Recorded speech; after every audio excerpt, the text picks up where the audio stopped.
इन्द्रो विश्वस्य राजति उमासहस्रम् पञ्चत्रिंशस्तबकः इन्दुवदनावृत्तम् प्रार्थना अन्धतमसंससि विभामभिदधान कान्तिमलमास्य कमलस्य विदधान अन्धकविरोधिदयितास्मितलभश्रीर्भातु भुवनस्य सकलस्य कुशलाय भाहि विविधाकृतिमती द्विजसमूहे पाहि गतिहीनमखिलेश्वरि कुलम् न देहि बहुकालभजकाय वरमेतम् याहि नगनन्दिनि यशस्य शिवलक्षम् वारयति घोरतरपातकसमूहम् वर्धयति धर्ममपि सर्मकरमन्ते किङ्करजनस्य न किमावगति भव्यम् शङ्करपुरन्ध्रितव पादपरिचर्या यस्य मनुजस्य हृदयेऽस्ति सदयेते नाकचरसेव्यमयि पादसरसीजम् तम् भजति पद्ममुखि पद्मवनवासा लाभभवने भवतु नामरपुरोधाः यद्यखिलमौनिगणगीतगुणजालम् कालभयहारि करुणारसमरन्दम् अधृतनयाङ्घ्रिजलजन्म हृदये स्यादष्टमगतोऽपि विदधातु रविजक्किम् लेखललनाकुचसुमैकृतबलिम् ते यो भजति पादघृणिमालिनमनन्ते निस्तरति नूनमयमस्तमितमोह शोकतिमिरम् सकललोकगणमातः शीतकरदर्पहरवक्त्रजलजाते शीतगिरिनन्दिनि तवाङ्घ्रिजलजातम् यस्मरति देवि हृदि विस्मरति सोऽयम् विष्टपमशेषमपि कष्टततिमुक्तः शक्तिरयि यस्य तव पादसरसीजे शक्तिधरमातरनलाक्षगृहनाथे पूर्णशशि चैत्रमुखि पुण्यपुरुषोऽसौ स्वर्णशिखरीव बुधलोकशरणम् स्यात् वैरिगणनिर्दलन खड्गवरपाणे वाससि पदोर्दसन वाससि च शोणे नेत्रमिषपावकविशेषितललाटे पापमखिलम् जहि मृगाधिपतिघोटे वेदचयवेदि जनवादविषयस्य प्रीतियुतलोकततिशोकशमनस्य वेतनविवर्जितभटोऽयमहमङ्घ्रे शीतकरपोतधर पुण्यवनितेते कार्यमयि मे किमपि कार्यपटुबुद्धे पादसरसीजयुगली परिजनस्य अम्बवदजम्भरिपुगीतगुणजाले शुम्भकुलनाशकरि शम्भुकुलयोषे त्वम् यदि शिलावदयिनो वदसि कृत्यम् नास्ति तव राज्यपटुबुद्धिरिति सत्यम्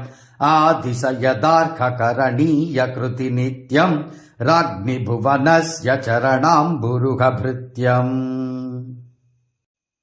पञ्चसु विहाय मनसः कमपि सङ्गम् पुत्रधनमित्रजनबान्धववधूषु येष भजते जननिपादजलजम् ते पालयनु मुञ्चनु तवोपरि सभारः वज्रधरमुख्यसुरसञ्चय किरीट स्थापितमहार्घमणिरञ्जितनखाय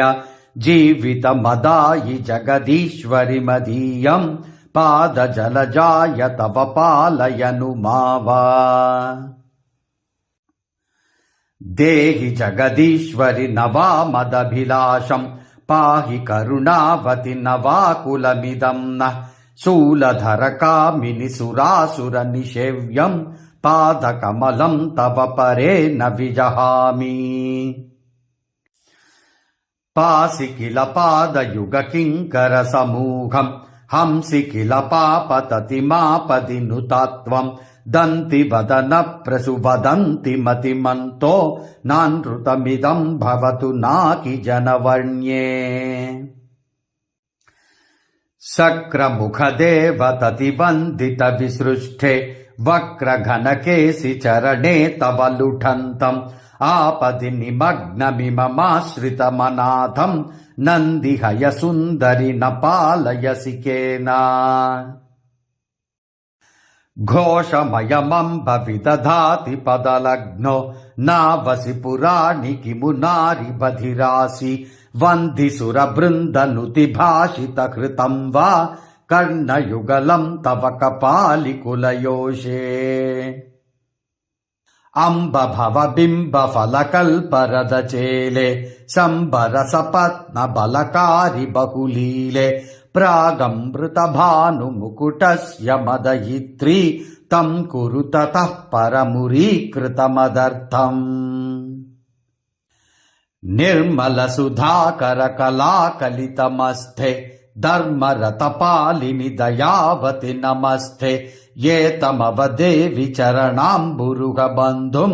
शीतधरणीधरसुते गमयनन्धुम् अध्रिकुलपालककुलध्वजपताके भद्रगजगामिनि दरिद्रमयिमत्या क्षुद्रमिव शोच्यमिममङ्घ्रिजलजाप्तं रुद्रदयिते जननि पाहि न जहीहि अस्तु तव पादकमले स्थितिरजस्रं नास्ति परदुःखविवशे हृदि तु शान्ति